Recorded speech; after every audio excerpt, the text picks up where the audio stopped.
What's going on, everybody? Hope you're all having a fantastic day today. Now, today we're going to be checking out some Hell Let Loose gameplay over today's Battlefield commentary. I know I should probably go ahead and compare some Battlefield clips for this video, but I just simply have not been playing the game, and some extremely important news has released in the Battlefield community, so I have to go ahead and make a commentary about it. But all my free time has been currently invested into games like Squad, Insurgency Sandstorm, Escape from Tarkov, or like you're seeing right here, Hell Let Loose. So I'm just going to go ahead and use some backup footage that I got while playing some of these games, and I gotta say, this game is 110% worth it, and I highly suggest picking it up on either console or PC. Now, ladies and gentlemen, today we're going to be talking about the future update that's coming into Battlefield 2042. It's supposed to be happening in just about a couple of days here, and I'm going to be explaining why I personally think it's not going to do anything game-changing for this title.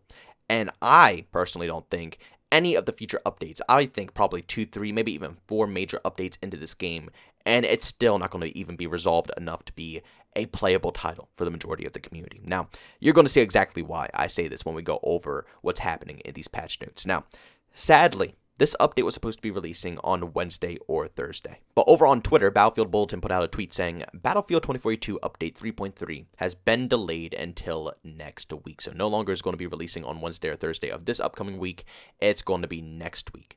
The first point being weekly missions will resume their activity following the release of Update 3.3, and the second point being the Steadfast exclusive Legendary Bundle will be available when the Update 3.3 goes live. Now, I gotta say, it is partially a good thing to see the development team having a little bit more time and taking their time when it comes to an update, especially when the developers, boasted and bragged how massive 3.3 was going to actually be for Battlefield 2042. So it's a pretty big update. Fine, by all means, give it time and it'll be polished off. We've seen this multiple times, especially when it came to Halo Infinite. They were given a full year of extra development time. And even though it lacks content and, the microtransactions are pretty horrible in that game, that all comes down to the free-to-play model of the title. But when you only look at the performance side of things, I think Halo Infinite has been the best release we've seen in a very long time when it comes to a AAA developed FPS shooter.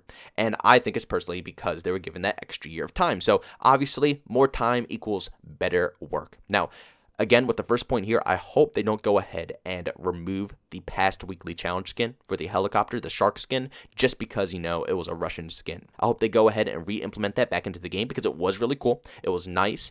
And I do understand the current events that are going on right now, but the whole purpose of playing a video game is to take you out of the real life world. The whole game revolves around, Russia versus US. It's the game. That's all there is to it. So to, ban the whole Russian side of skins and the whole Russian side of the game doesn't really make any sense in the long haul for a video game term. And then the second point, the exclusive bundle, that's going to showcase you in-game for spending $100+ because that's basically what it is.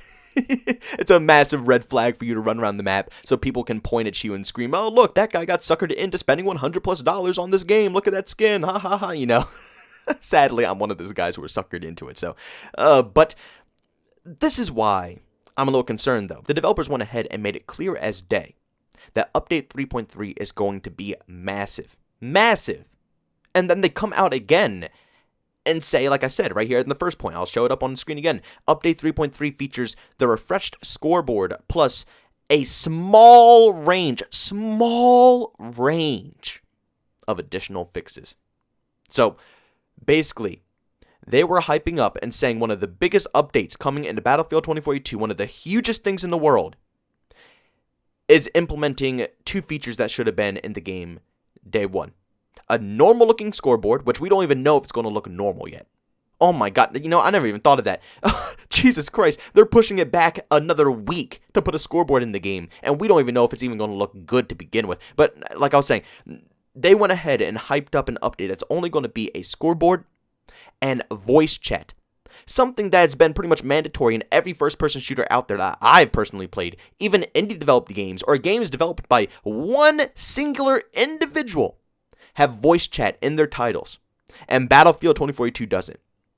And it just drives me crazy because they are literally pushing this update back a full week. A full week because of voice chat and a scoreboard. Because surely they're not hyping up the small range of additional fixes. That surely can't be what they're hyping up, which is what I think the majority of the community was really hoping for, Scoreboard and voice chat, yeah, we really want that. That's huge. That's big news, but there should be hundreds and hundreds of bugs coming along with this current update because let's be real here. Voice chat and scoreboards aren't a big challenge. I've never seen this be a challenge for any development team right now besides DICE. So in my personal opinion, and a lot of other individuals' opinions, Battlefield 2042 is absolutely screwed. If this is what the developers consider a massive, a huge update in the Battlefield scene, then God, I don't want to know what a small update looks like. And let's be real here. Like I said, the small range of additional fixes, that's going to be absolutely nothing. It's going to be barely any bug fixes whatsoever. The hot points of this whole update is voice chat and the scoreboard. And even those two things aren't going to save the game with this massive update whatsoever, nor bring anybody back to the game, because it's going to be pointless to use them in the first place. These should have been additions that worked since day one. Literally, I know I already said that, but I can only repeat myself so many times, I guess. But seriously, I have to keep saying it because it seems like they just simply don't understand. Voice chat should have been there from the start. What, am I going to talk to bots now? Am I going to be talking to robots? Is that who I'm speaking with? Because I know dang well none of my friends play the game. You know, everybody who was relying off of voice chat to play crossplay with their friends, they're out. You know, they had to wait months and months and months and months and months. It's over now, you know? It's over. They can't talk to their friends on that game. They just abandoned it. They're going to go play something else. Hazard Zone, one of the game modes that got hit the most because of not having voice chat, is already dead. So even when they implement voice chat into the game, yeah, it's going to be good for Hazard Zone players who still enjoy that game type, but it takes about 20 minutes to even find a game because nobody's touching it. It's over. Literally, voice chat isn't going to save anything about this game. It's not even going to get any positive criticism because nobody's going to want to even come back to play it. And the scoreboard. Yes, it's great to hear this is coming. It's great to know that I can finally track my stats and see other teams. Hopefully that's what they're aiming for. Hopefully it's a traditional styled scoreboard. But you know, if it is, again, what's the point?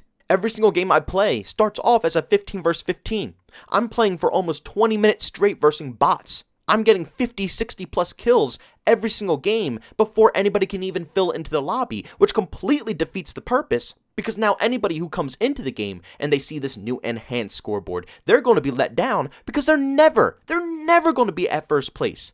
Because if you join mid-game against someone who's been versing bots, just shredding down bots for 20 minutes, clearly they're going to have a massive advantage over the whole playing field, and it's no way that you're going to be able to catch up. The scoreboard's going to be useless, and even in the beginning, it's just going to be you with like 10 other people on the scoreboard, and then once again, showcasing a whole boatload of bots. With all honesty, adding a normal scoreboard into the game might just piss more people off because it will prove right in front of their face that the game is dead. Everybody keeps saying, no, it's filled up with lobbies, everybody's coming in, and well, when the scoreboard's showcasing that it's only 5 people up in there, what are you going to say now? When you go ahead and brag and boast about a massive update, and the only thing you have to offer is a scoreboard and voice chat, that's not going to impress anybody. Things that can be made in 5 seconds won't impress someone. When we hear a massive update's coming to Battlefield, the community probably thinks of something like more content is being added into the game, since map design, layout, and making weapons takes some time. It takes effort, but to see an improvement in that, field for Battlefield wouldn't be a bad thing, and it'll be happily accepted. And a lot of people will probably cut DICE a little bit more slack if they got something like that. Same thing with maybe like the class system. Class system would be something that we would be expecting when the developers are saying, oh, a massive update is coming into Battlefield, because it takes time to go ahead and take all of the specialists and revamp them in a class style, because there's no way they're going to cut the specialists. They already spent money on the voice actors, and they probably have months and months and months worth of, payable content they're going to stuff in the store already pre-made by their art team that, is made specially for all these specialists already. So they're not going to remove them, but what would take some time is them actually revamping them to fit a class-styled system. And that would be, once again, well accepted, and the community would cut them a little bit of slack and probably appreciate them a bit more. But again, like I said, nobody in the world is going to say, oh, this is a massive update, a scoreboard and voice chat. We got to hop into Battlefield 2042 right now and give it a try. Nobody's going to care. Like I said, I'll cover it. I'm going to talk about it along with the new feedback loop that they're talking about. We're going to see how that goes when it comes to, redesigning the maps when it comes to Battlefield 2042. It's a lot of things coming in the near future here, guys, but I don't see anything really drastically happening to this game until maybe maybe a little bit less than a year down the road, but definitely not anytime soon. But ladies and gentlemen, thanks so much for checking out this video. If you enjoyed it, make sure to leave a like, bonus, and hate it, leave a dislike. Also, if you're brand new, enjoy the content, don't forget to subscribe and hit that notification button. Also, want to chat with me, there's 2 ways to do so: over Twitter and Discord, both linked in the down description. And also want to catch me live streams on video games and over on Twitch, link that's in the description as well. But guys, thanks so much for tuning in. See you on the next one. Peace out.